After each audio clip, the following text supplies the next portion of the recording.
नमस्कार दोस्तों, स्वागत है आप सबका मेरे YouTube चैनल पर। दोस्तों, आज चर्चा करेंगे राहु के बारे में। राहु जब कुंडली के खाना नंबर 1 में होता है, फर्स्ट हाउस में होता है, तो इसका कैसा फल होता है। लाल किताब में इसके बारे में क्या बताया गया है। लेकिन दोस्तों, इस जानकारी से पहले मेरी आप सबसे रिक्वेस्ट है कि आपको मेरी वीडियो अच्छी लगे तो मेरी वीडियो को लाइक करें, शेयर करें और मेरे यूट्यूब चैनल को ज़रूर सब्सक्राइब करें और नोटिफिकेशन बेल को भी ज़रूर दबाएं, जिससे मेरी आने वाली वीडियोस की जानकारी आपको मिलती रहे। तो दोस्तों, शुरू करते हैं आज का विषय। राहु जब कुंडली के फर्स्ट हाउस में होता है तो कैसा असर देता है, कैसा इसका फल होता है। दोस्तों, जब राहु कुंडली के खाना नंबर 1 में होता है तो लाल किताब में इसको सीढ़ी पर चढ़ने वाला हाथी कहा गया है। दौलतमंदी की निशानी, मगर सूरज बैठा होने के घर पे ग्रहण होगा। दोस्तों, लाल किताब में राहु को हाथी कहा गया है। तो अगर राहु कुंडली में नेक हालत का है तो इसको कहा गया है सीढ़ी पर चढ़ने वाला हाथी, दौलतमंद होने की निशानी, मगर ऐसा व्यक्ति जिसकी कुंडली में राहु फर्स्ट हाउस में है तो वो दौलतमंद होगा और वो अपने खुद के जिस्म पर और अपने परिवार पर बहुत खर्चा करता है, लेकिन वो खर्चा नेक कामों में होता है।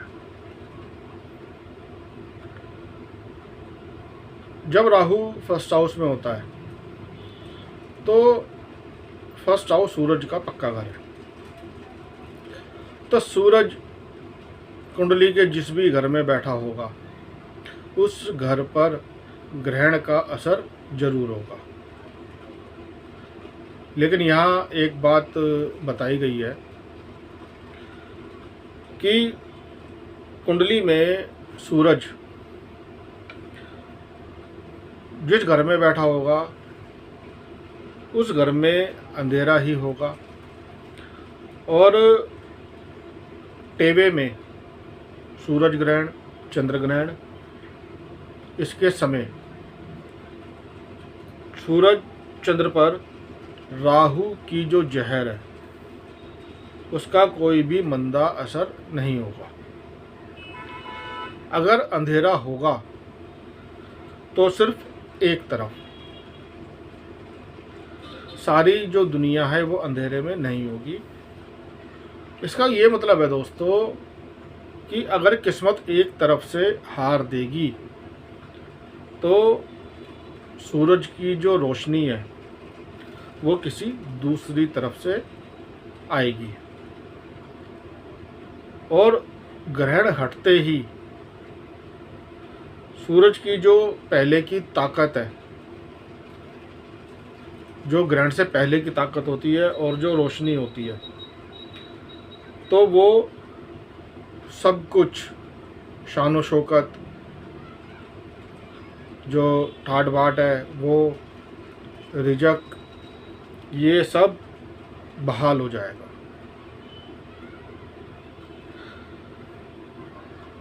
दोस्तों, खाना नंबर 1 से 6 पर सूंड का असर, मतलब बुध का असर होगा। जैसा भी बुध जन्म कुंडली में हो या वर्ष कुंडली में हो, और खाना नंबर 7 से 12 पर बाकी जिस्म का असर कहा गया है, मतलब केतु का असर होगा। वह केतु का असर, जैसा भी केतु टेवे में जन्म कुंडली में है या वर्ष कुंडली में है। दोस्तों, एक उपाय के बारे में बताया है पंडित जी ने कि बिल्ली की जो जेर होती है, तो बिल्ली की जेर को सूरज रंग के कपड़े में रखना। सूरज रंग का कपड़ा मतलब खाकी रंग। तो बिल्ली की जेर को सूरज रंग कपड़े में रखना बहुत ही अच्छा असर देगा जब राहु फर्स्ट हाउस में होता है। या सूरज की जो चीज़ें होती हैं जैसे गेहूं है, गुड़ है, तांबा है, इनका दान करना नेक और बद दोनों हालत में मददगार होगा। मतलब राहु अगर नेक हालत का है तब भी मददगार होगा, और राहु अगर बद है तब भी मददगार होगा। तो सूरज की जो चीज़ें हैं उनका दान करना बहुत ही मददगार होगा। अब दोस्तों, जब शुक्र खाना नंबर 7 में होता है तो ऐसे में जो जातक है वो पैसे वाला होता है, उसके पास धन होता है, लेकिन उसकी जो पत्नी है, जो उसकी औरत है, उसकी जो सेहत है वो मंदी होती है, उसकी हेल्थ खराब होती है। दोस्तों, जब मंगल होता है खाना नंबर 12 में, तो मंगल को लाल किताब में महावत कहा गया है। अब हाथी को कंट्रोल महावत करता है। तो मंगल जब खाना नंबर 12 में होता है तब ऐसे में राहु, जिसको हाथी कहा गया है, तो राहु का जो असर है वो नदारद होगा। मतलब राहु का असर ना भला होगा ना बुरा होगा, और अब राहु चुप ही होगा मगर गुम ना होगा। आगे दोस्तों बताया गया है, पंडित जी ने जो बताया है वो ये है कि जब राहु खाना नंबर 1 में होता है तो सूरज कुंडली के किसी न किसी घर में तो होगा। तो सूरज जिस भी घर में होगा उसका क्या असर होगा। तो सबसे पहले बात करते हैं खाना नंबर 1 के बारे में। तो जब राहु 1 में है और सूरज भी खाना नंबर 1 में है, तो ऐसा व्यक्ति ऐसे में राज दरबार से संबंधित, राज दरबार मतलब आज के समय में गवर्नमेंट, सरकार, तो राज दरबार से संबंधित बेबुनियाद वहम और मंदी शरारतें दिमाग में आएंगी ऐसे व्यक्ति के। जब सूरज होगा सेकंड हाउस में तो व्यक्ति धर्म और पूजा पाठ के विरुद्ध होगा, धर्म स्थान और ससुराल का अपमान करने वाला होगा। जब थर्ड हाउस में होगा सूरज, तब भाई बंधुओं पर, जो टेबे वाला है उसके भाई बंधुओं पर दुख और मुसीबत बनी रहती है। फोर्थ हाउस में जब सूरज होता है तो माता, खानदान और खुद की कमाई में रुकावटें आती रहती हैं। फिफ्थ हाउस में जब सूरज होता है तो ऐसे व्यक्ति के औलाद जरूर होती है। औलाद मतलब दोस्तों लाल किताब में औलाद का मतलब है लड़का, क्योंकि जब सूरज यहाँ होता है फिफ्थ हाउस में तो राहु सूरज की मदद करता है, तो औलाद जरूर होती है, अब वो चाहे नालायक ही हो। जब सूरज सिक्स्थ हाउस में होता है तब ऐसे में ऐसे व्यक्ति को लड़के या लड़की की ससुराल से बेफजूल की बुराइयां मिलती हैं, तोहमतें मिलती हैं। जब सूरज सेवन्थ हाउस में होता है तो अदालती कामों में नाकामी मिलती है और गृहस्थ सुख खराब होता है। एट्थ हाउस में जब सूरज होता है तो बिना वजह खर्चा खड़ा रहता है। कंडीशन ऐसी होती है जैसे खुद की रोटी कुत्ता खा जाए। जब सूरज नाइन्थ हाउस में होता है तो ऐसा व्यक्ति धर्म से लापरवाह और बुजुर्गों के बनाए हुए मंदिर को, जो बुजुर्ग मंदिर बनाते हैं उनको नावलों की लाइब्रेरियाँ, मतलब उनमें मंदिर हटाकर नावल रखने का शौकीन होगा, वहाँ नावलों की लाइब्रेरियाँ बनाने का शौकीन होगा। जब 10th हाउस में सूरज होता है तो ऐसे व्यक्ति की दुनियावी बेएतबारी की ज़िंदगी होती है, साधारण हालात होते हैं। 11th हाउस में जब सूरज होता है तो न्याय को पसंद करने वाला और इंसाफ पसंद करने वालों के दिमागों में भी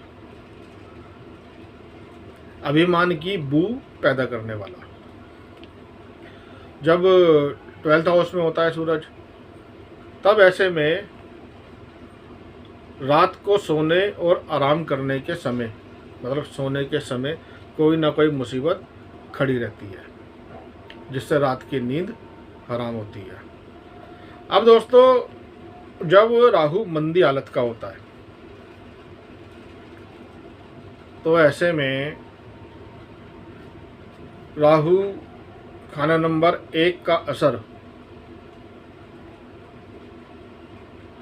बुध के स्वभाव के अनुसार होगा, और ऐसे व्यक्ति की जो पैदाइश है उस समय सख्त आंधी और तूफान का मौसम होगा, और उसकी पैदाइश के वक्त नाना नानी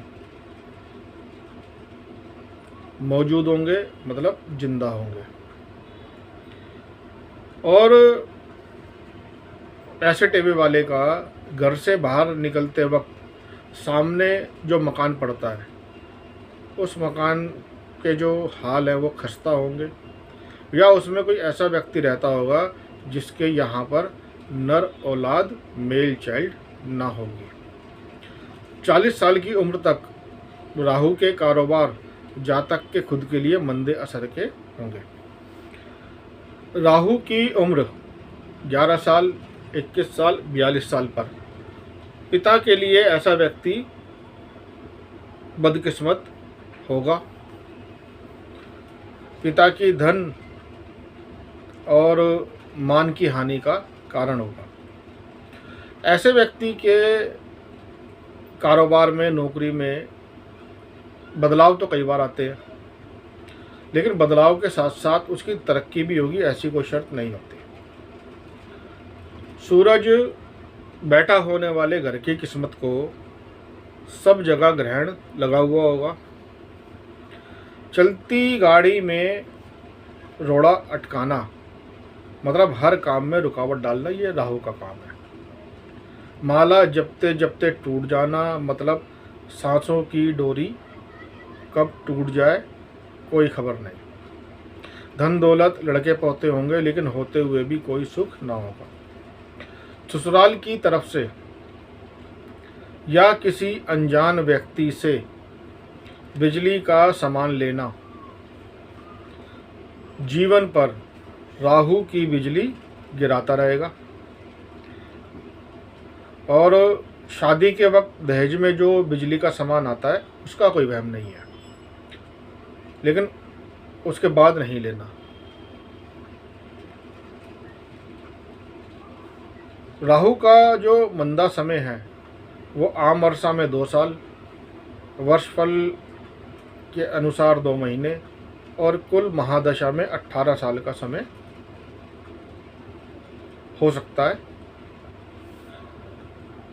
सूरज ग्रहण या चंद्र ग्रहण, इनके समय पर जो खराबियां होती हैं वो अपने खुद के दिमाग की वजह से ही पैदा होती हैं। और जब कभी भी सूरज बैठा होने वाला घर पहले से ही मंदा हो तो माली खुलिया नाम की बीमारी बताई गई है, मतलब बोलते ही बोलते जाने की बीमारी है। तो अब दोस्तों उपाय की बात करते हैं। तो ऐसे में क्या करना चाहिए दोस्तों, जब राहु खाना नंबर 1 में है तो जैसे मैंने बताया आपको कि बिल्ली की जो जेर है उसको खाकी रंग के कपड़े में अपने पास रखना चाहिए। सूरज की जो चीज़ें हैं, गुड़, गेहूँ, तांबा, इनका दान राहु चाहे नेक है कुंडली में चाहे बद है, तो इनका दान करते रहना चाहिए। चंद्रमा का उपाय, अब चंद्रमा का क्या उपाय करना चाहिए?